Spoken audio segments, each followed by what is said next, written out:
Amino acids मिलके क्या बनाते हैं, प्रोटीन बनाते हैं। ठीक है, फिर आपका हो गया शुगर हो गए, शुगर में भी कौन सा, मोनोसैकेराइड्स। अब हमने अभी पढ़ा कि कार्बन और ऑक्सीजन हमारी बॉडी में सबसे ज्यादा होता है। ठीक है, कार्बन की जो वैलेंसी होती है वो 4 की होती है, 4 बॉन्ड्स बनाता है ना कार्बन। नमस्ते बच्चों, welcome back to the class. कैसे हैं आप लोग? आई होप आप लोग सब ठीक ठाक होंगे, पढ़ने लिखने में आपका मन लग रहा होगा और बायोलॉजी पढ़ने में आपको बहुत मज़ा आ रहा होगा। तो लास्ट क्लास में हमारा chapter number 8 cell the unit of life complete हो गया था। अब आगे बढ़ते हैं चैप्टर नंबर 9 के साथ, जो है बायोमोलिक्यूल्स यानी जैव अणु। ठीक है बच्चों, ये हमारा जो यूनिट नंबर 3 है, cell structure and its function, उसी का पार्ट है। ठीक है बच्चों, चलिए शुरू करते हैं। जैव अणु, बायोमोलिक्यूल्स। ठीक है बच्चों, तो चैप्टर शुरू करने से पहले हमने पढ़ा कि हमारा जो शरीर है वो कोशिकाओं से बनता है। ठीक है, चलो ये तो समझ में आ गया, कोशिका से बनता है। लेकिन कोशिका एक, हम मल्टी सेलुलर है। ठीक है, कई बार यूनिसेलुलर जो होती है वो इंडिपेंडेंट एग्जिस्टेंस दिखाती है, चाहे वो यूनिसेलुलर हो चाहे मल्टी सेलुलर हो। हम सब में जो है कुछ ना कुछ जो है क्रियाएं चल रही है, यानी कि क्रिया चल रही है, यानी कुछ बन रहा है, कुछ टूट रहा है और कुछ बाहर निकल रहा है। ठीक है, अगर हम हमारे शरीर की बात करें तो हम खाना खाते हैं, उससे एनर्जी प्रोड्यूस हो रही है, यानी कि बहुत कुछ क्रियाएं जो है हमारे अंदर चल रही है, कुछ बन रहा है, कुछ टूट रहा है, और जो वेस्ट प्रोडक्ट है वो बाहर निकल रहा है एक्सक्रीशन के थ्रू। ठीक है, तो यानी कि हमारी बॉडी के अंदर कुछ ना कुछ रासायनिक क्रिया भी चल रही है। ठीक है, रासायनिक क्रिया किससे चलेगी, रसायनों से चलेगी। तो ये क्यूरियोसिटी आई कि जो हमारा जो शरीर है और सब लोगों का, सब जीव जंतुओं का जो शरीर है, उन सब में क्या सेम रसायन होते हैं, सेम तरह के एलिमेंट्स होते हैं, सेम तरह के कंपाउंड्स होते हैं। लिविंग और नॉन लिविंग में कौन से एलिमेंट्स होते हैं, कौन से नहीं होते हैं। अगर हम अर्थ क्रस्ट की बात करें तो वही एलिमेंट्स जो अर्थ क्रस्ट में है वही हमारे अंदर होते हैं। अगर हमारे अंदर भी वही है और उसमें भी है, तो फिर हम जीवित है, वो उसमें उसमें जीव नहीं है। ऐसा क्यों, क्या डिफरेंसेस है? ठीक है, उसी के बारे में पढ़ेंगे हम इस चैप्टर नंबर 9 में, जैव अणु में। ठीक है बच्चों, चलिए शुरू करते हैं। पहले जैव अणु है क्या? जैव अणु, इसको बोलते हैं बायोमोलिक्यूल्स। ठीक है, बायोमोलिक्यूल्स क्या है ये? जैव अणु जीवित जीवों, यानी कि लिविंग ऑर्गेनिज्म। बायो मतलब ही होता है जीवित चीजों की बातें हो रही हैं। ठीक है, तो जैव अणु मतलब जीवित जीवों में पाए जाने वाले रासायनिक यौगिक, यानी कि केमिकल कंपाउंड्स होते हैं। जो सभी जीव जंतुओं में जो रासायनिक जो है रसायन पाए जाते हैं वो क्या होते हैं, केमिकल कंपाउंड्स होते हैं, यानी कि उनको बायोमोलिक्यूल्स कहा जाता है। इनमें जैविक यानी कि ऑर्गेनिक और अजैविक, इनऑर्गेनिक यौगिक यानी कि कंपाउंड्स शामिल होते हैं। ठीक है, जैव अणु वो अणु है जो सभी जीव जंतुओं में पाया जाता है, और ये 2 तरह का होता है। ये 2 तरह का होता है, इनऑर्गेनिक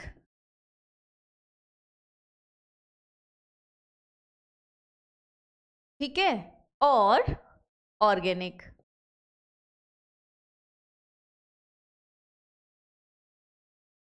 इनऑर्गेनिक कंपाउंड्स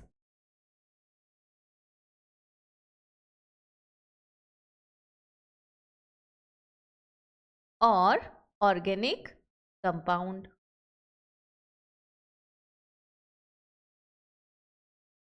ठीक है बच्चों, तो आगे बढ़ते हैं, अब इन्हीं कंपाउंड्स के बारे में हम पढ़ने वाले हैं। और ये हमें कैसे पता चला कि ये है या ये नहीं है, तो उसके लिए हमने क्या किया, बहुत सारा एनालिसिस किया। किस तरह का एनालिसिस किया, चलिए देखते हैं। जीव ऊतक टिश्यू की रासायनिक संरचना का विश्लेषण, एनालिसिस। ठीक है, एनालिसिस करने के बाद में ही जो है हमें पता चला कि क्या कौन से बायोमॉलिक्यूल्स जो है हमारे अंदर होते हैं। उसके लिए क्या किया हमने, ये आपको जो फोटो दिख रहा है ये है पेस्टल एंड मोर्टार। ठीक है, ऐसा जो पुराने ज़माने में जो वेद वगैरह होते थे, अभी भी जो वेद होते हैं वो इसी तरह की चीज़ें जो है यूज़ करते हैं जड़ी बूटियों को बनाने में, जड़ी बूटियों से दवाइयाँ बनाने में। ठीक है, और आपके किचन में भी होगा, ये आपने देखा होगा, चटनी पीसने के लिए, चटनी बनाने के लिए या कुछ कूटने के लिए जो है इसे यूज़ किया जाता है। तो ये पेस्टल एंड मोर्टार बहुत ही ट्रेडिशनल मेथड है, बहुत ही ओल्ड मेथड है, लेकिन बड़ा काम का मेथड है। ठीक है, तो क्या किया इसने, पेस्टल एंड मोर्टार लिया हमने और एक जीवित ऊतक यानी कि लिविंग टिश्यू। ठीक है, लिविंग टिश्यू आप कुछ भी ले सकते हैं। ठीक है, या तो आप पेड़ पौधों से ले लो, वो भी जीवित है। ठीक है, या हमारे अंग से ले लो, वो भी जीवित है। ठीक है, तो या तो आप क्या ले लो, कोई सब्जी ले लो, या फिर लीवर टिश्यू ले लो, यकृत का टुकड़ाड़। ठीक है, ये हमने ले लिया, लिविंग टिश्यू ले लिया। फिर क्या किया हमने, ट्राइक्लोरो एसिटिक एसिड, ट्राइक्लोरो यानी कि 3 तो क्लोरीन है और एसिटिक एसिड। ठीक है, ये हमने लिया। क्या किया हमने, फॉर एग्जाम्पल हमने सब्जी ली है, ठीक है, उसको हमने इस पेस्टल एंड मोर्टार में जो है डाला। ठीक है, फिर उसके अंदर हमने डाली हमारी ट्राइक्लोरो एसिटिक एसिड।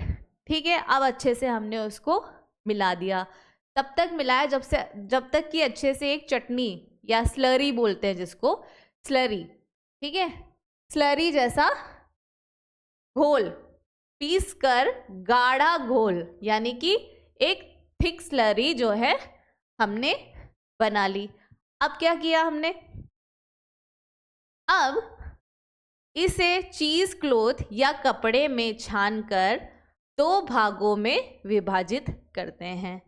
ठीक है, हमने वो चटनी जैसा जो था उस थिक स्लरी जो है वो हमने बना लिया। अब हमने क्या किया, एक कपड़ा लिया, ठीक है, चीज क्लॉथ या एक पतला सा हमने कपड़ा लिया।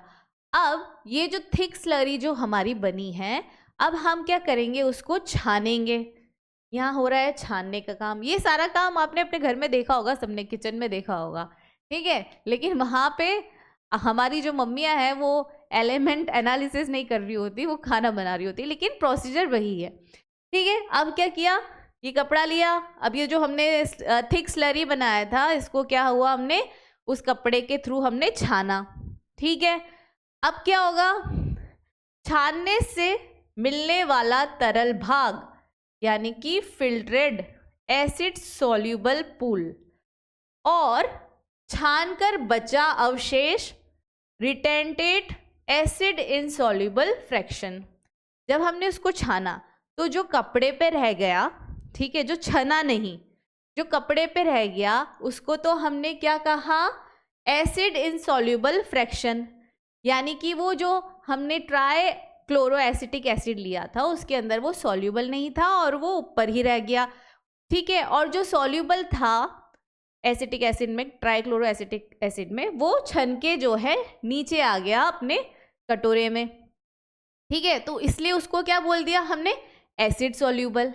तो 2 पार्ट हो गए ना, एक तो एसिड सॉल्यूबल हो गया जो आपका छन के और कटोरे में आ गया, और एक इनसॉल्यूबल रहा जो कपड़े के ऊपर ही रह गया। ठीक है, ये 2 फ्रैक्शन हो गए। आगे बढ़ते हैं, छानकर निकला तरल भाग, और जो छान के जो निकला है वो तरल भाग है। क्योंकि वो एसिड में सॉल्युबल हो गया और कपड़े को पार करके निकल गया, तो वो क्या है, तरल भाग है। इसको हम कहते हैं फिल्ट्रेट, एसिड सॉल्युबल पुल। इसमें जैव सूक्ष्म अणु, बायो माइक्रोमोलिक्यूल्स, ठीक है, हम बात तो करें बायोमोलिक्यूल्स की, इसमें भी दो तरह के हो गए, बायो माइक्रोमोलिक्यूल्स और बायो मैक्रोमोलिक्यूल्स। माइक्रोमोलिक्यूल्स की अब बात हो रही है, यानी कि सूक्ष्म है ये। माइक्रो मतलब सूक्ष्म, यानी कि छोटे। इसमें जैव सूक्ष्म अणु होते हैं जिनका आणविक भार 1000 डाल्टन से कम होता है। क्या हुआ मतलब इसका कि जो छन के आ गया है उसके अंदर, उसको हमने क्या कहा, बायो माइक्रोमोलिक्यूल, ठीक है। और बायो माइक्रोमोलिक्यूल क्यों कहा, क्योंकि इनका जो आणविक भार है वो 1000 डाल्टन, ठीक है, 1000 डाल्टन से जो है कम है, लेस देन 1000 डाल्टन। अब ये डाल्टन क्या है बेटा, डाल्टन जो है ये यूनिट होती है एटॉमिक मास की, एटॉमिक मास की, एटॉमिक मास यूनिट होता है ये, ठीक है। तो 1000 डाल्टन से जो है इनका भार कम होता है। किसका भार कम होता है, एसिड सॉल्युबल जो हमारा फिल्ट्रेट निकला, और उसको हमने क्या कहा, बायो माइक्रोमोलिक्यूल। आ गई ये बात समझ में। अब आते हैं दूसरा भाग। दूसरा भाग जो था अवशिष्ट भाग, ठीक है, ये रिटेंटेट, अपना जो रिटेंटेट था, जिसको हमने क्या कहा, जो एसिड में सॉल्युबल नहीं था, यानी कि इनसॉल्युबल था, इनसॉल्युबल फ्रैक्शन जो इस कपड़े पे ही रह गया, उसकी बात हो रही है। क्या है इसकी खासियत, इसमें जैव विशाल अणु, बायो मैक्रोमोलिक्यूल्स, जो छन गया वो बायो माइक्रोमोलिक्यूल्स, और जो नहीं छने वो है बायो मैक्रोमोलिक्यूल्स। और ये क्यों नहीं छने, सीधी सी बात है, क्योंकि इनका आणविक भार 1000 डाल्टन से अधिक होता है, ठीक है, 1000 डाल्टन से अधिक होता है, ठीक है। दोनों में डिफरेंस समझ में आ गया। इसमें क्या था, 1000 डाल्टन से जो कम है वो बायो माइक्रोमोलिक्यूल्स हैं, और वो किसमें आते हैं, एसिड सॉल्युबल फिल्ट्रेट में, ठीक है। और जो एसिड इनसॉल्युबल फ्रैक्शन है उनका भार जो है 1000 डाल्टन से ज़्यादा है, ठीक है बच्चों, आगे बात समझ में। चलिए आगे बढ़ते हैं। अब आता है अकार्बनिक यौगिक। अकार्बनिक यौगिक का एक तो सीधा सीधा जो उसका टर्म है उससे समझें कि जिसमें कार्बन नहीं होता। अकार्बनिक यानी कि कार्बन नहीं होता तो वो इनऑर्गेनिक है, ये समझ के चलिए आप। इनऑर्गेनिक कंपाउंड्स का विश्लेषण, एनालिसिस, ठीक है। एक जीवित उत्तक यानी कि लिविंग टिश्यू को तोलें। जो भी हम लोग क्या होते हैं, हम वाटर के बने होते हैं, 70% हमारे अंदर वाटर है, ठीक है, तो यानी कि 70% वाटर है।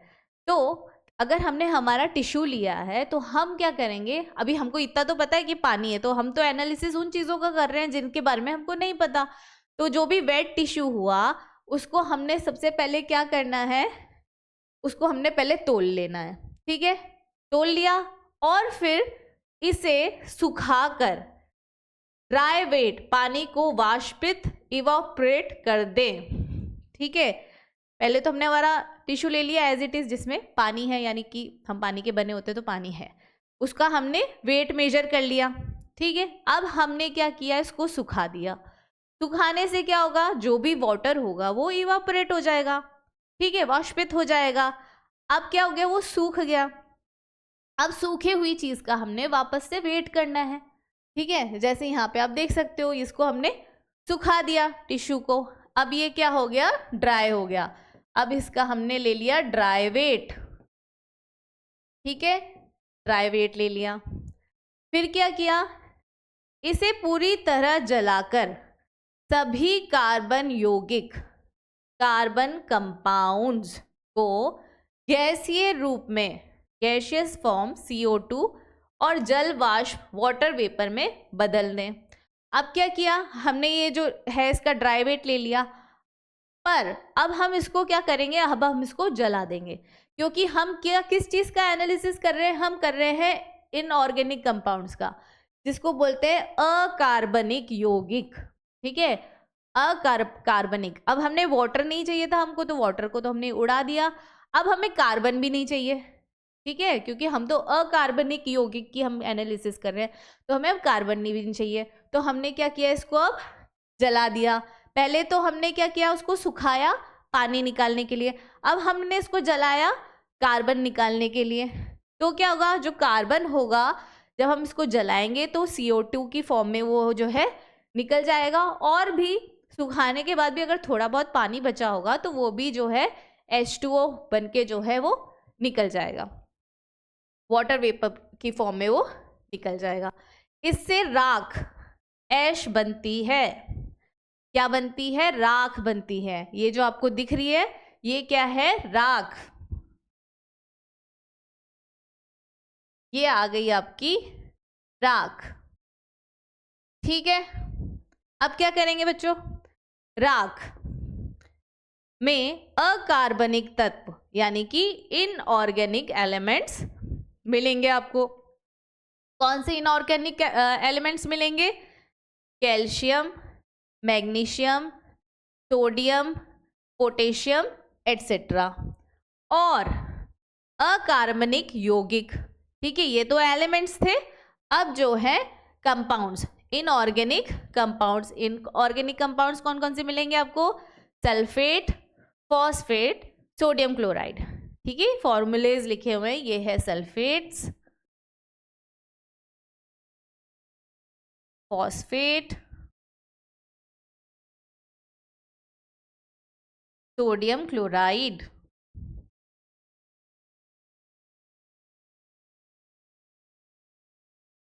ठीक है बच्चों, ये रहा। ठीक है, आया समझ में। आगे बढ़ते हैं। फिर क्या हुआ, comparison of elements in non living and living matter. अभी ये जो हमने एनालिसिस किया, किसका किया हमने, लिविंग मैटर का किया। ठीक है, अब हम कंपैरिजन कर रहे हैं नॉन लिविंग और लिविंग में कौन कौन से एलिमेंट्स हैं और कितना % है। ठीक है, तो नॉन लिविंग जो लिविंग था, जो ह्यूमन बॉडी हमने यहाँ पे लिखा हुआ है, जो लिविंग जो हमने अभी एनालिसिस किया, उसको ड्राई किया, सुखाया, और पहले ऑर्गेनिक कंपाउंड के लिए हमने क्या किया था, पेस्टल मोटर में लिया और फिर उसको छाना। ठीक है, तो हमें क्या पता चला, हमें ये पता चला। और यहाँ पे इनऑर्गेनिक के लिए हमने क्या लिया, अर्थ क्रस्ट।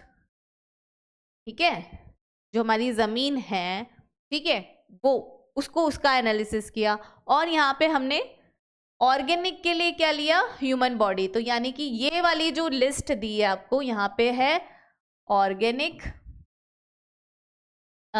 लिविंग,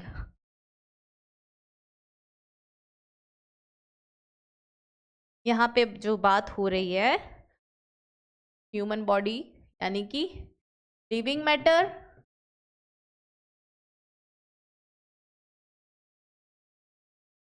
और यहाँ पे जो बात हो रही है वो है नॉन लिविंग, जिसमें हमने लिया है अर्थ क्रस्ट को एनालिसिस के लिए। ठीक है, अब देखते हैं कंपैरिजन। ठीक है, सबसे पहले आता है हाइड्रोजन। क्या आता है, हाइड्रोजन। हाइड्रोजन अर्थ क्रस्ट में कितना है, 0.14% और हमारी बॉडी में कितना है, 0.5%। तो किस में ज़्यादा हुआ, 0.14 ज़्यादा है कि 0.5 ज़्यादा है, 0.5 ज़्यादा है। यानी कि हमारे मतलब कि लिविंग, हमारी बॉडी में बोलो या जितने भी जीव जंतु हैं उनमें हाइड्रोजन नॉन लिविंग, ठीक है, अजीब चीज़ों से ज़्यादा हाइड्रोजन जीवित चीजों में होता है। ठीक है, हम में ये ज्यादा हो गया। फिर आता है कार्बन। अब कार्बन की बात करें, अर्थ क्रस्ट में कितना मिला, कितना परसेंट मिला, 0.03% मिला। यहाँ ह्यूमन बॉडी यानी कि लिविंग मैटर में कितना मिला, 18.5। 18.5 कौन सा ज्यादा है, ह्यूमन बॉडी के अंदर ज्यादा या लिविंग मैटर में ज्यादा है? और कितना ज्यादा है, समझ रहे हो आप, कितना ज्यादा कार्बन है हमारे अंदर। तीसरा आया ऑक्सीजन। अर्थ का क्रस्ट में कितना है, 46.6%। हमारी बॉडी में कितना है, 65%। ऑफकोर्स हम हर पल सांस लेते हैं, ऑक्सीजन इनहेल करते हैं, तो यहाँ पे भी क्या है, ऑक्सीजन भी हमारे अंदर ज़्यादा है। नाइट्रोजन की बात करें, वेरी लिटिल, बहुत ही कम। ठीक है, एक पर्टिकुलर इसमें स्पेसिफिक फिगर नहीं दिया है, वेरी लिटिल यानी कि 3.3 से तो कम ही है। ठीक है, तो यानी कि नाइट्रोजन भी जो है हमारे अंदर ज़्यादा है, लिविंग मैटर में ज़्यादा होता है नाइट्रोजन भी। फिर आया सल्फर। सल्फर 0.03 मिला अर्थ क्रस्ट में, ह्यूमन बॉडी या लिविंग मैटर में 0.3 मिला, यानी कि 10 टाइम्स ज़्यादा है ये भी, सल्फर भी। तो यानी सल्फर भी जो है होता दोनों में है, लिविंग में भी नॉन लिविंग में भी। ये जितने भी आपको एलिमेंट्स दिख रहे हैं ये लिविंग और नॉन लिविंग दोनों में है, पर फर्क है कि लिविंग मैटर में कितना है और नॉन लिविंग में कितना है। तो हमने देखा सल्फर भी हमारे अंदर ज़्यादा है। फिर आता है सोडियम। ठीक है, सोडियम अर्थ क्रस्ट में ज़्यादा है 2.8 और हमारे अंदर 0.2। ठीक है, यहाँ पे आप देखो तो नॉन लिविंग चीज़ों में सोडियम ज़्यादा है, यानी कि अर्थ क्रस्ट में ज़्यादा है। फिर कैल्शियम, कैल्शियम भी नॉन लिविंग में ज़्यादा है। मैग्नीशियम 2.1, वहाँ 0.1, ये भी नॉन लिविंग में ज़्यादा है। और सिलिकन, सिलिकन तो नेग्लिजिबल है, हमारी बॉडी में है ही नहीं। हाँ, वो बात अलग है, जो लोग ज़्यादा प्लास्टिक यूज़ करते हैं, अनहेल्दी खाते हैं, ठीक है, तो उनमें फिर सिलिकन बोलते हैं ना, सिलिकन टॉक्सिसिटी हो गई बॉडी के अंदर, सिलिकन है जहर की तरह वो काम करता है, तो हमारे लिए तो ये टॉक्सिक है, तो हमारे अंदर तो नेग्लिजिबल ही है ये। लेकिन अर्थ क्रस्ट में कितना है, 27.7%। ठीक है बच्चों, समझ में आया? इससे आप क्या कह सकते हो, सबसे ज़्यादा हमारा शरीर या कोई भी अगर लिविंग मैटर है तो उसमें सबसे ज़्यादा तो क्या है, क्या है उसमें सबसे ज़्यादा? यहाँ देखिए आप, ऑक्सीजन, कार्बन, दिख रहा है आपको? तो ऑक्सीजन और कार्बन जो है सबसे ज़्यादा है। ठीक है, चलिए आगे बढ़ते हैं। Bio micro molecules. अब पहले हम पढ़ेंगे बायो माइक्रो मॉलिक्यूल। ठीक है, क्यों पढ़ेंगे? क्योंकि बायो माइक्रो मॉलिक्यूल से ही बायो मैक्रो मॉलिक्यूल्स बनते हैं। तो पहले हम पढ़ेंगे बायो माइक्रो मॉलिक्यूल्स। क्या क्या होते हैं इसमें? जो हमारे एमिनो एसिड्स हो गए, एमिनो एसिड्स हो गए, ठीक है, ये बायो माइक्रो मॉलिक्यूल है, क्योंकि ये एमिनो एसिड्स मिलके क्या बनाते हैं, प्रोटीन बनाते हैं। ठीक है, फिर आपका हो गया शुगर हो गए, शुगर में भी कौन सा, मोनोसैकेराइड्स, मोनोसैकेराइड्स, सैकेराइड्स, यानी कि एग्जाम्पल इसका ग्लूकोज। ठीक है, ये बायो माइक्रो मॉलिक्यूल है। ठीक है, फिर आता है न्यूक्लियोटाइड्स, न्यूक्लियोटाइड पढ़ा था ना हमने, जीन जो है बना होता है न्यूक्लियोटाइड का, ये हो गया। ठीक है बच्चों, तो ये सब जो है क्या है, किस में आते हैं, ये बायो माइक्रो मॉलिक्यूल्स में। चलिए आगे बढ़ते हैं। बायो माइक्रो मॉलिक्यूल्स या जैव सूक्ष्म अणु। ठीक है बच्चों, क्या है ये? जैव सूक्ष्म अणुओं यानी बायो माइक्रो मॉलिक्यूल्स, सूक्ष्म अणु या जैव अणु, माइक्रो मॉलिक्यूल्स और बायोमोलिक्यूल्स बोल देंगे कुछ सिंपल, ठीक है, का आणविक भार यानी कि मॉलिक्यूलर वेट अम्ल घुलनशील भाग यानी कि एसिड सॉल्युबल पुल में 18 से 800 डाल्टन के बीच होता है। अभी हमने वहां पे पढ़ा था ना 1000 से कम, तो यानी कि 18 से 800 डाल्टन के बीच होता है। हुआ ना, 1000 से तो कम ही हुआ ना, तो यहाँ पे कंफ्यूज मत होना। तो यानी कि वो जो एसिड सॉल्युबल फिल्ट्रेट जो हमारा निकाला था हमने, वो क्या है 18 से 800 डाल्टन के बीच होता है। उसको हमने क्या बोला, बायो माइक्रो मॉलिक्यूल्स, या सिंपली आप बोल सकते हैं बायो मॉलिक्यूल्स, ठीक है। अम्ल घुलनशील भाग यानी एसिड सॉल्युबल पुल कोशिका द्रव्य संरचना साइटोप्लाज्मिक कंपोजिशन को दर्शाता है। जैसे कि मैंने आपको बताया कि जो कोशिका है वो जीवन की सबसे छोटी इकाई है, ठीक है। तो यानी कि ये जो हमने ये जो स्लरी बनाया था, जो हमने बनाया था, जो उसमें से एलिमेंट्स जो निकल के आए हैं सामने, वो क्या है, सीधे सीधे कोशिका का जो साइटोप्लाज्म है ना, वही तो हुआ। ये हमारी कोशिका है, ठीक है। तो इसके अंदर होता है ये साइटोप्लाज्म। तो कहने का मतलब ये है कि ये जो हमने अभी एनालिसिस की और जो हमने पाया एलिमेंट्स जो हमको मिले, वो साइटोप्लाज्म जो है उन्हीं एलिमेंट्स का जो है वो बना होता है, ठीक है। समझ में आई बात। और हमें इसमें क्या क्या शामिल दिखे, जैव सूक्ष्म अणु यानी बायो माइक्रो मॉलिक्यूल्स में शामिल होते हैं। क्या क्या शामिल होते हैं इसमें, एमिनो एसिड्स, ठीक है, अभी बताया ना मैंने। सबसे पहला तो क्या हो गया, एमिनो एसिड्स, जो बाद में एमिनो एसिड्स क्या होता है, जब मिलते हैं पेप्टाइड बॉन्ड बनाते हैं और फिर जो है प्रोटीन्स बनाते हैं, ठीक है, प्रोटीन बनाते हैं। लिपिड्स हो गया, लिपिड्स हो गए, फिर शुगर हो गई, शर्करा, ठीक है।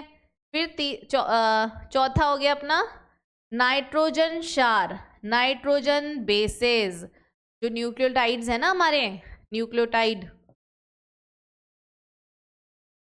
जो हम अभी पढ़ेंगे इसी चैप्टर में। तो 4 बायो माइक्रो मॉलिक्यूल्स जो हैं हमें इनका पता चला इस एनालिसिस से। एमिनो एसिड्स हो गए आपके, लिपिड्स हो गए, शुगर हो गया और नाइट्रोजन बेस हो गया, ठीक है। यानी कि ये क्या है, हमारा साइटोप्लाज्म का जो है, ये साइटोप्लाज्म में ये सब प्रेजेंट होता है। आगे बढ़े, अमीनो अम्ल, सबसे पहले अब हम एमिनो एसिड्स का पढ़ेंगे, ठीक है। एमिनो अम्ल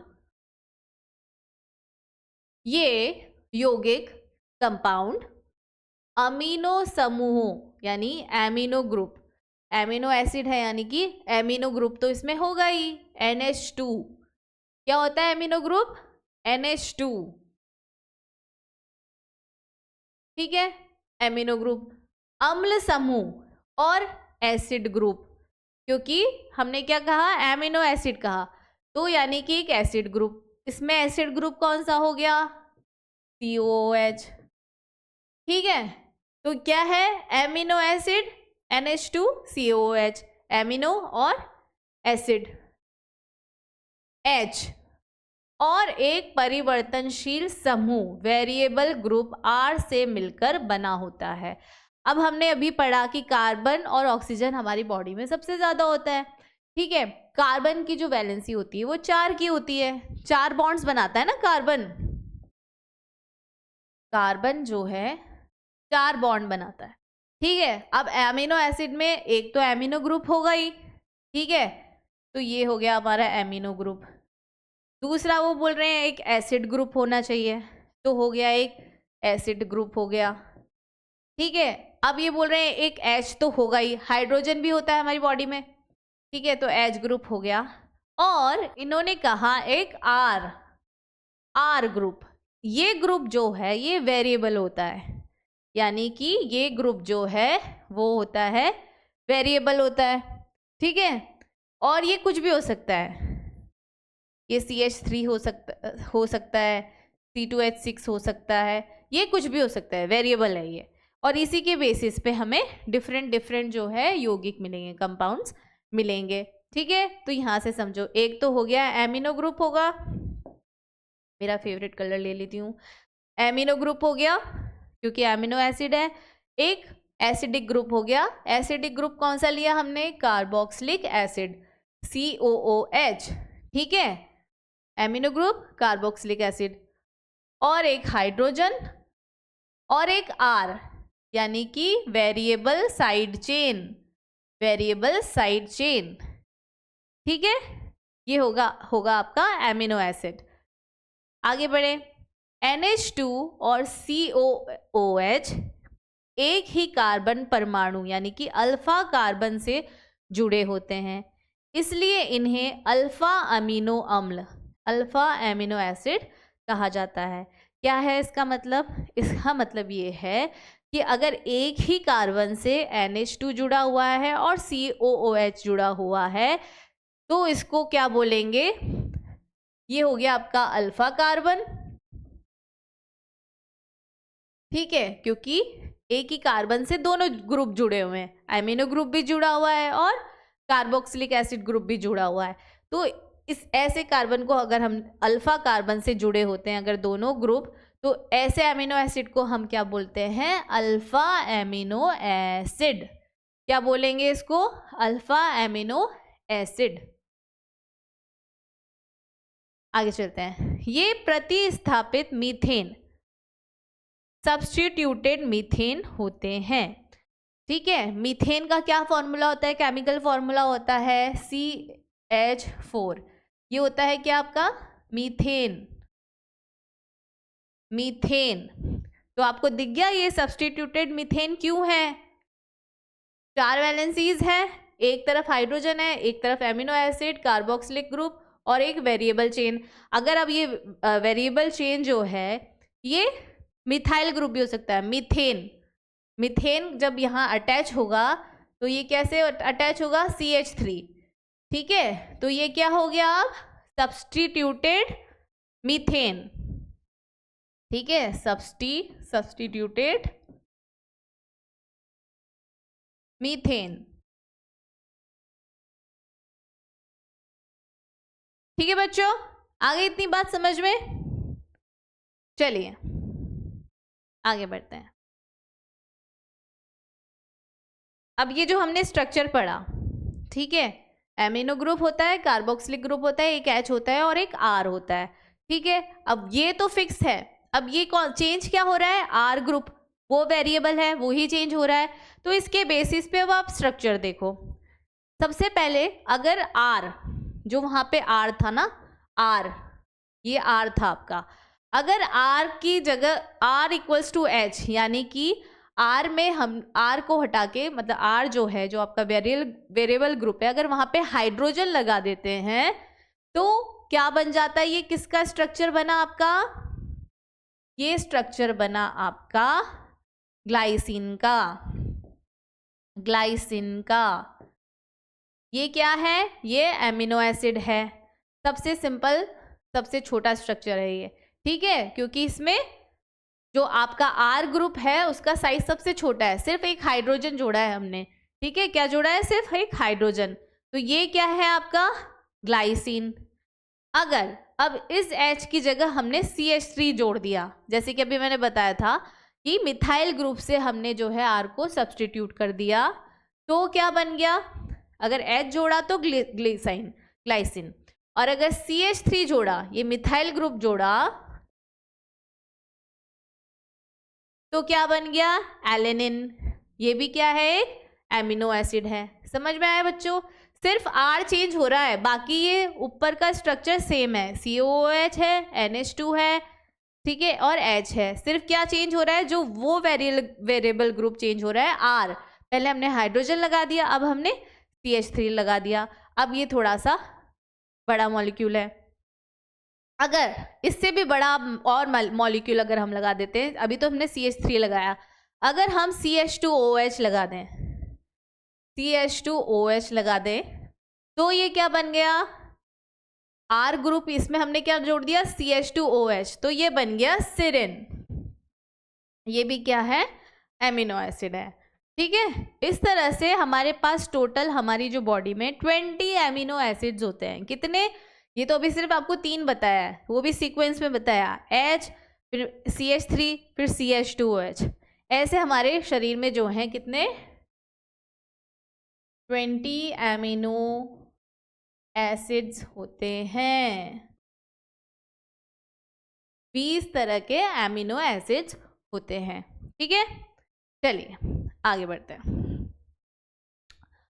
20 प्रकार के एमिनो अम्ल प्रोटीन संश्लेषण, प्रोटीन सिंथेसिस में उपयोग किए जाते हैं। तो हमारी बॉडी में जो अभी बताया ना आपको, 20 तरह के एमिनो एसिड्स होते हैं, और यही जो है मिलजुल के क्या करते हैं, प्रोटीन सिंथेसिस करते हैं।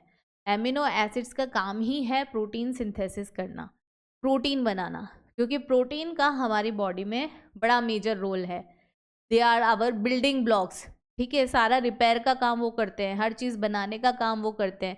हमारी बॉडी में एंजाइम्स होती हैं, वो प्रोटीन की बनी होती है, जिससे सारे बायोकेमिकल रिएक्शन हो रहे हैं उन एंजाइम्स की वजह से। ठीक है, अमीनो अम्ल 3 प्रकार के होते हैं, 3 तरह के एमिनो एसिड्स होते हैं।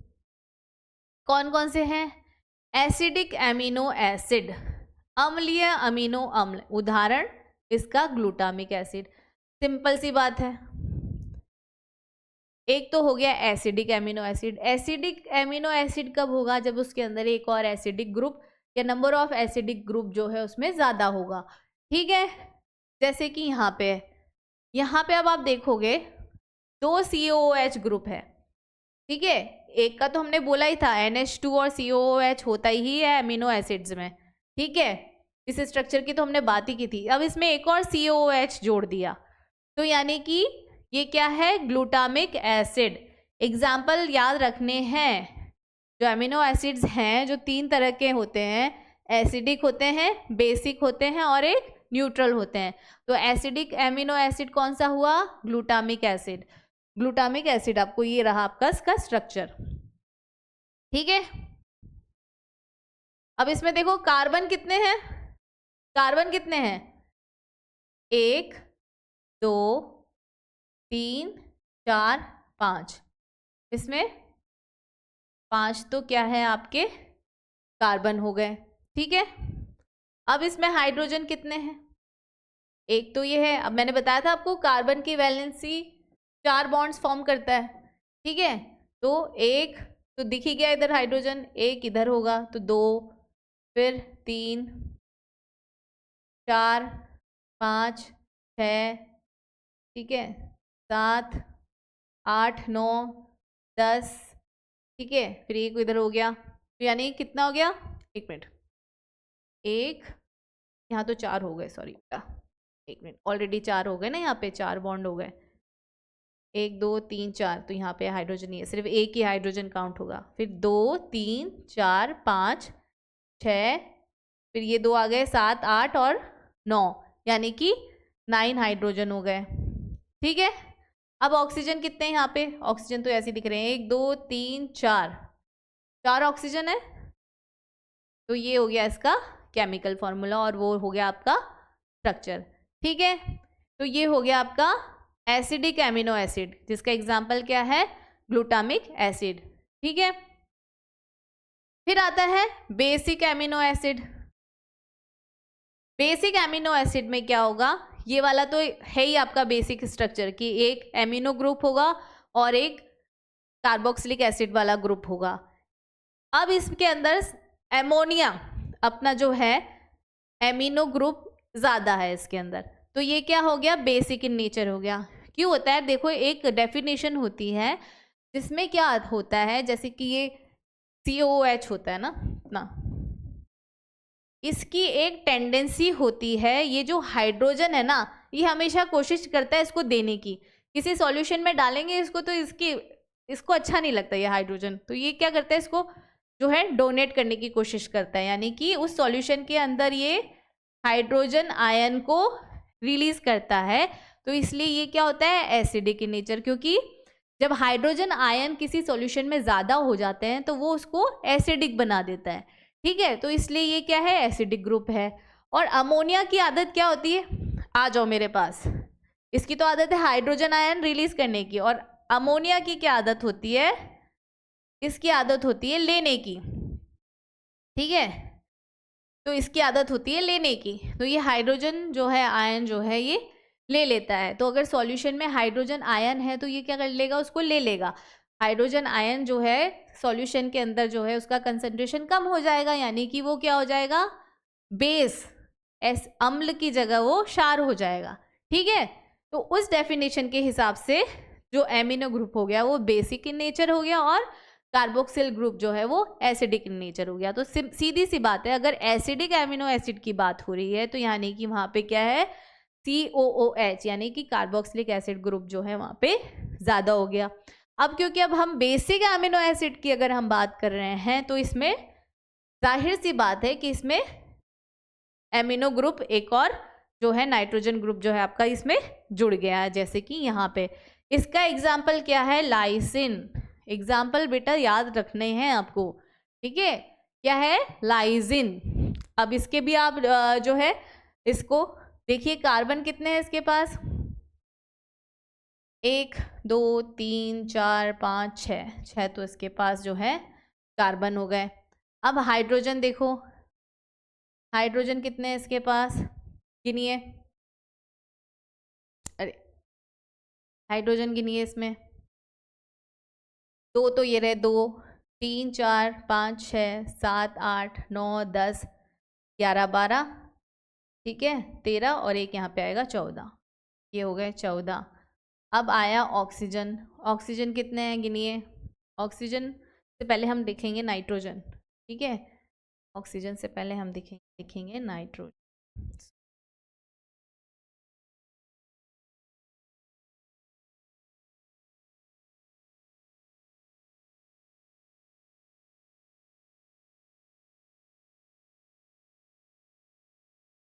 नाइट्रोजन कितने हैं,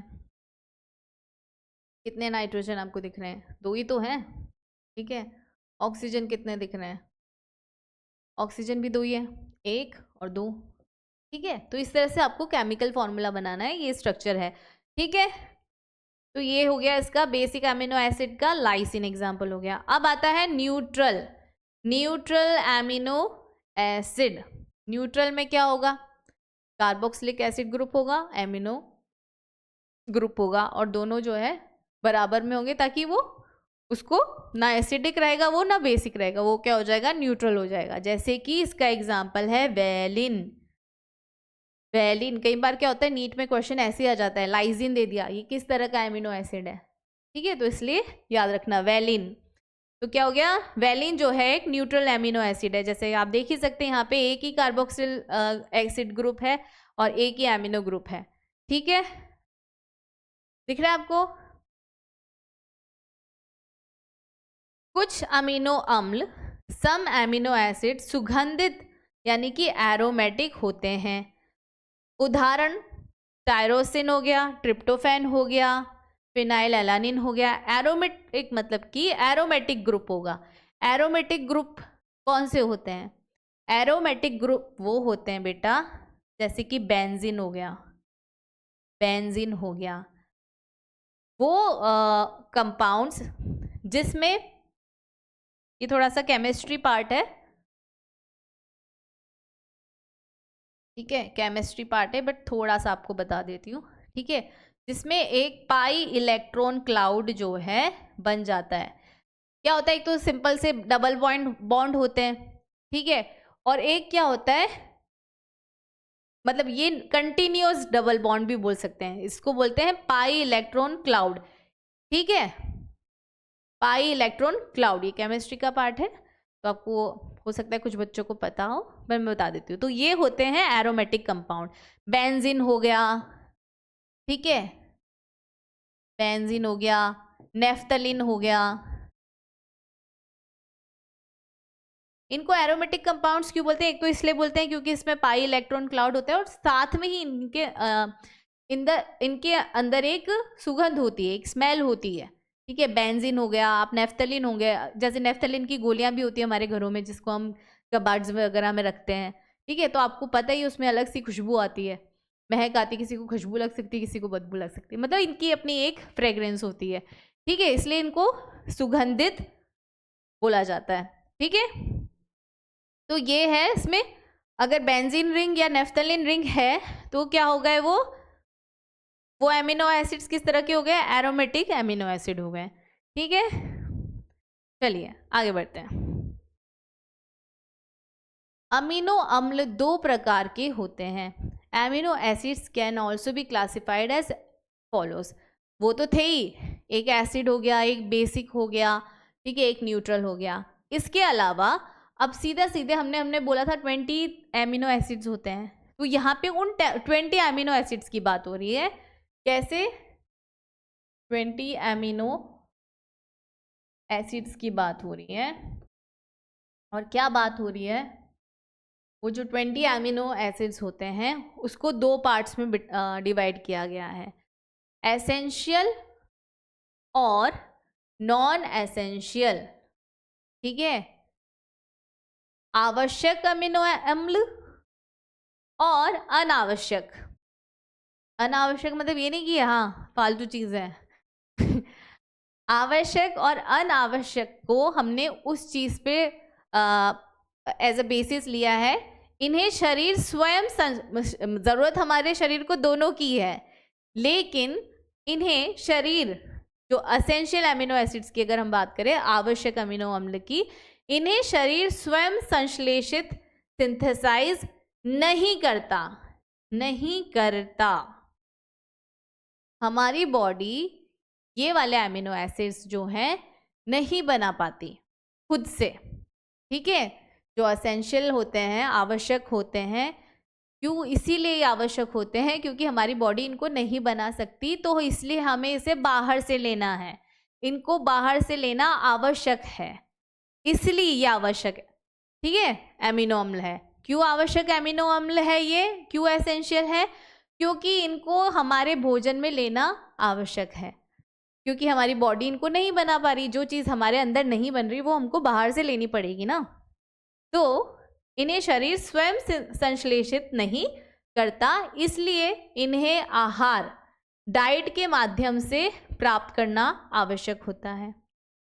ठीक है, उदाहरण के लिए लाइसिन, ठीक है, ल्यूसिन, आइसोल्यूसिन और ट्रिप्टोफैन एटसेट्रा, ये क्या हो गए? एसेंशियल एमिनो एसिड्स हो गए। क्यों है ये आवश्यक? क्योंकि ये हमारे शरीर में नहीं बनते और हमें इसे भोजन के थ्रू या आहार के थ्रू लेना ही पड़ेगा।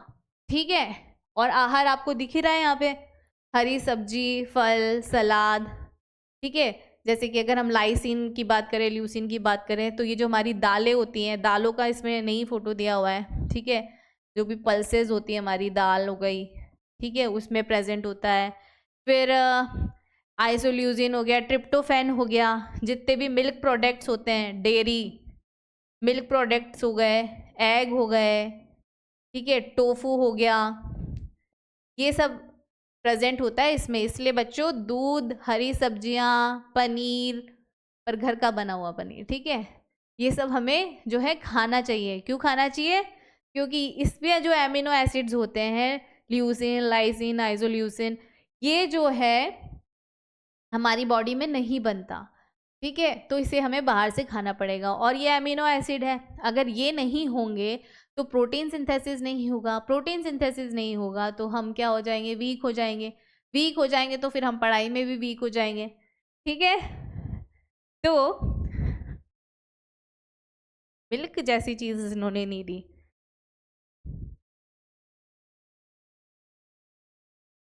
ये है मिल्क, ठीक है बच्चों, और ये हो गए एग्स।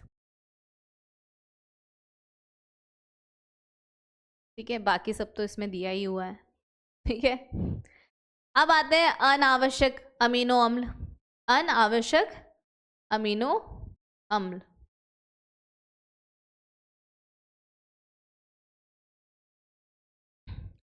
इन्हें शरीर स्वयं संश्लेषित कर सकता है।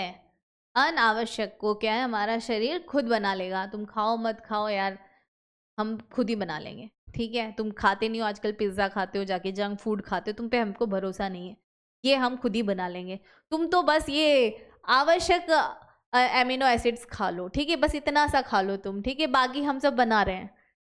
तो यानी कि ये नॉन एसेंशियल एमिनो एसिड हो गए, क्योंकि शरीर इनको खुद बना रहा है, तो हम इनको बाहर से खाने की ज़रूरत नहीं है, पर खाओगे तो अच्छी ही बात है।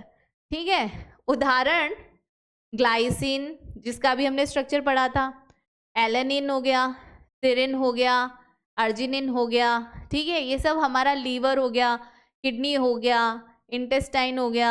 ठीक है, ये सब जो है खुद ही बना लेते हैं। ठीक है, माय फेवरेट कलर। ठीक है, हमारा लीवर हो गया, किडनी हो गया, ये जो है यहाँ पे बना लेते हैं। ठीक है बच्चों, आगे समझ में, एसेंशियल नॉन एसेंशियल। आगे बढ़ते हैं। अमीनो अम्ल में NH2 और COH आयनीकरणीय आयनोइजेबल प्रकृति के होते हैं। अभी बताया था ना मैंने आपको ये चीज़, क्या कैसे होते हैं। जो NH2 होता है, NH2 होता है, इसकी तो लेने की आदत है हाइड्रोजन, ठीक है, इसकी तो लेने की आदत है, तो ये क्या NH3+। और COH जो है,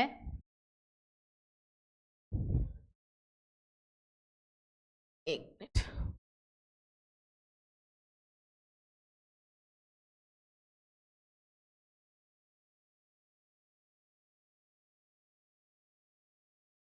एक मिनट,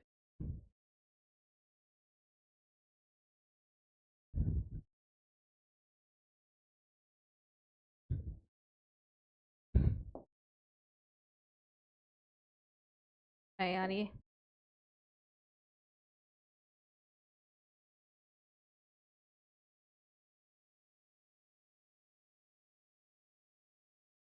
छोड़ो। जो NH2 ग्रुप है, इसकी तो क्या है, हाइड्रोजन लेने की आदत है। और जो COH ग्रुप है, कुछ नहीं है COH ग्रुप जो है, इसकी जो है देने की आदत है हाइड्रोजन। ठीक है, तो ये CO-, और इसकी लेने की आदत है, तो ये क्या कर लेगा, NH3+। ठीक है, पॉजिटिव आयन आ गया इधर पे, इधर पॉजिटिव चार्ज आ गया, उधर क्या आ गया, नेगेटिव चार्ज आ गया। ठीक है, तो ये जो है आयनाइजेशन बोलते हैं इसको। अमीनो एसिड्स में NH2 और COH का आयनीकरणीय यानी आयनाइजेबल प्रकृति के होते हैं।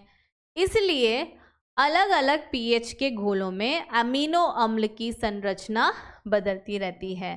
ठीक है, तो हम इनको जिस भी सॉल्यूशन में डालते हैं, उस सॉल्यूशन का pH क्या है, उस हिसाब से इनका जो है स्ट्रक्चर बदलता रहता है। ठीक है, जैसे कि मैंने बताया कि अगर एसिडिक सॉल्यूशन है, एसिडिक सॉल्यूशन कब होगा, जिसके अंदर हाइड्रोजन आयन ज़्यादा है। हाइड्रोजन आयन ज़्यादा है तो क्या होगा, जो अपना एमिनो ग्रुप है वो ले लेगा, क्योंकि उसकी आदत है। ठीक है, तो स्ट्रक्चर चेंज हो गया, NH2 से NH3+ हो जाएगा उधर। और अगर उसमें बेसिक है, तो ये क्या करेगा, अपना हाइड्रोजन जो है उसको रिलीज कर देगा, जो कार्बोक्सिलिक एसिड है। ठीक है बच्चों, तो वहाँ पे वो CO- जनरेट कर देगा, यानी कि फिर से जो है स्ट्रक्चर चेंज हो गया। तो यानी कि स्ट्रक्चर कब होगा चेंज, अलग अलग pH के घोलों में एमिनो एसिड्स का अलग अलग जो है स्ट्रक्चर हो जाएगा। क्यों हो जाएगा, क्योंकि दोनों की आदतें अलग अलग है, बिल्कुल डिफरेंट है। ठीक है, साथ में रह के एमिनो एसिड बना रहे, लेकिन इनकी आदतें बिल्कुल अलग है, एक की देने की आदत है, एक की लेने की आदत है। ठीक है, यदि NH2 और COOH दोनों आयनाइज्ड होते हैं, ऐसी स्थिति आ गई जब इन्होंने दोनों ने जो है एक साथ अपना अपना काम कर दिया, उसने दे दिया और इसने ले लिया। ऐसी स्थिति में क्या होगा, ये आयनीकृत हो जाएगा, आयनाइज्ड होते हैं। जो इसे ज्वीटर आयन कहा जाता है। तो उस स्थिति में क्या होगा, ये ज्वीटर आयन जो है बन जाएगा, और ऐसी स्थिति एक पर्टिकुलर पीएच पे आएगी। अभी हमने बताया ना, डिफरेंट डिफरेंट पीएच के सोल्यूशन पे डिफरेंट डिफरेंट स्ट्रक्चर होगा। तो ऐसा पीएच सॉल्यूशन का ऐसा पीएच जिस पे ये ज्वीटर आयन फॉर्म होगा। ज्वीटर आयन क्या है, जब दोनों ने अपना अपना काम कर दिया, इसने चार्ज छोड़ दिया, इसने चार्ज ले लिया, ये NH3+ हो गया, ये CO- हो गया। ऐसे सॉल्यूशन का पीएच को बोलते हैं आइसोइलेक्ट्रिक पॉइंट। आइसोइलेक्ट्रिक पॉइंट, ठीक है। ऐसे पीएच पे जहां पे ज्वीटर आयन जो है फॉर्म हो जाता है। NH3+, यहाँ पे आप देखो COH था, NH3+ था, ठीक है। ये एक यहाँ पे पीएच अलग होगा, ठीक है, यहाँ पे अलग पीएच होगा। फिर यहाँ पे जो है आइसोइलेक्ट्रिक पॉइंट जो है इसमें आ गया, जहाँ पे ये ज्वीटर आयन फॉर्म हो गया। फिर वापस जो है यहाँ पे दूसरा पीएच बदलते ही स्ट्रक्चर बदल गया ना। यहाँ पे अलग स्ट्रक्चर है, यहाँ पे अलग है, और वहाँ पे अलग है। दिख रहा है आपको, ठीक है। तो आइसोइलेक्ट्रिक पॉइंट ही ऐसा पर्टिकुलर पीएच सोल्यूशन का जहाँ पे ज्वीटर आयन फॉर्म होगा। अब देखो यार, यहाँ पे तो ये इसको क्या बोलेंगे, ये तो पॉजिटिव चार्ज्ड है, ठीक है। यहाँ पे क्या है, ये जो मॉलिक्यूल है ये क्या है, ये नेगेटिव चार्ज है। एमिनो एसिड जो है ये वाला, ये नेगेटिव चार्ज है, और यहाँ पे ये पॉजिटिव चार्ज है। ये वाला क्या है, यहाँ पे तो पॉजिटिव भी है और नेगेटिव भी है। तो इसका नेचर कैसा हो गया, दोनों चार्ज प्रेजेंट है, पॉजिटिव भी और नेगेटिव भी। तो ये किस तरह का नेचर हो गया इसका, न्यूट्रल। क्या हो गया ये, न्यूट्रल, ठीक है। इसका नेट चार्ज कितना हो गया, इसका नेट चार्ज हो गया 0। नेट चार्ज क्या हो गया इसका, 0,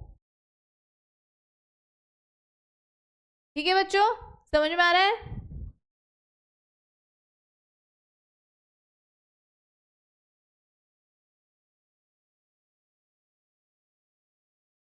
आई बात समझ में।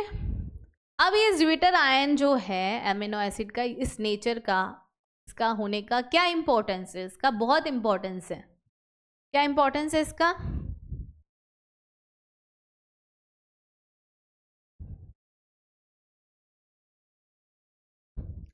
जो ज्वीटर आयन होते हैं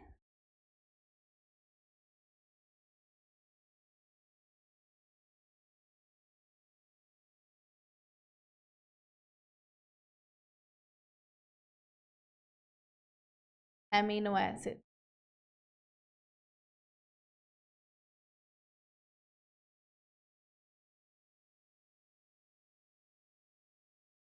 ये क्यों इंपॉर्टेंट है, क्यों इंपॉर्टेंट है ये। हमारी बॉडी सबसे ज़्यादा किसकी बनी है, वाटर की बनी है, ठीक है, वाटर की बनी हुई है। वाटर का पीएच कितना होता है, वाटर का पीएच होता है 7। कितना होता है, 7। तो इस पीएच पे जो है एमिनो एसिड जो है, ज्वीटर आयन जो है ये बनाता है हमारी बॉडी के अंदर, ठीक है। और ज्वीटर आयन बनाता है, उसी की मदद से जो है क्या होता है, प्रोटीन सिंथेसिस होता है, प्रोटीन सिंथेसिस होता है। और प्रोटीन, प्रोटीन का तो बहुत मेजर रोल है हमारी बॉडी में। क्या मेजर रोल है, सारा ये तो बिल्डिंग ब्लॉक्स है हमारे, बिल्डिंग ब्लॉक्स है, सारा रिपेयर का काम कर रहे हैं प्रोटीन,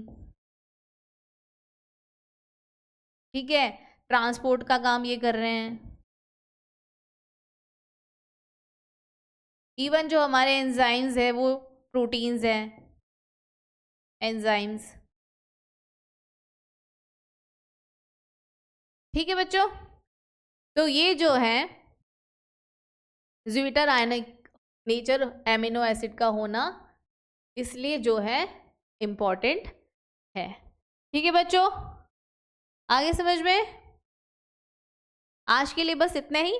नेक्स्ट क्लास में हम पढ़ेंगे फैट्स, लिपिड्स या शुगर, जो भी आ रहा है नेक्स्ट। ठीक है बच्चों, आज जो हमने पढ़े हैं माइक्रो मॉलिक्यूल्स जो भी पढ़े हैं उसको रिवाइज करना, फिर हम नेक्स्ट जो है नेक्स्ट पॉइंट पे आएंगे, जो कि क्या था, 4 तरह के पढ़े थे हमने, बायो माइक्रो मॉलिक्यूल्स, वसा, शुगर, नाइट्रोजन बेसिस। आज हमने कंप्लीट कर लिया है अपना एमिनो एसिड। ठीक है बच्चों, मिलते हैं अगली क्लास में। Thank you, bye bye, take care.